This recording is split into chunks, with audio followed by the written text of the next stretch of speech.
ដើបងប្អូនបាទ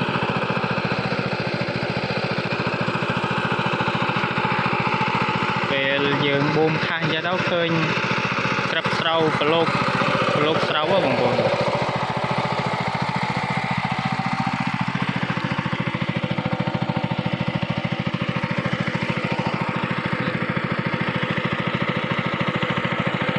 ព្រំព្រៀត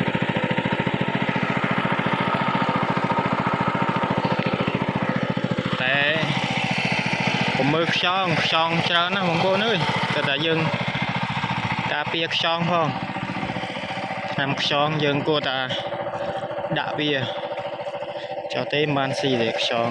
ច្រើនខ្យងខ្ចៅ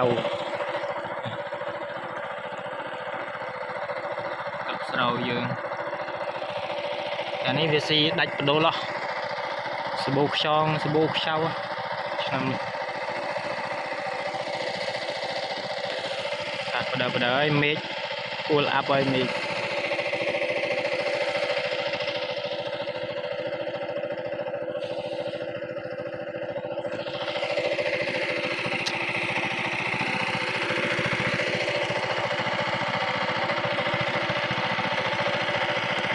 បានចាប់ត្រីបងប្អូនបាទ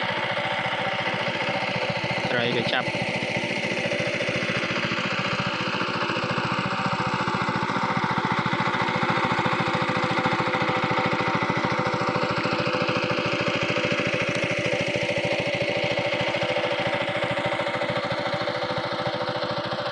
មេឃមកបដើមកទៀតហើយដាក់មកមេធំមកគ្រប់ទឹក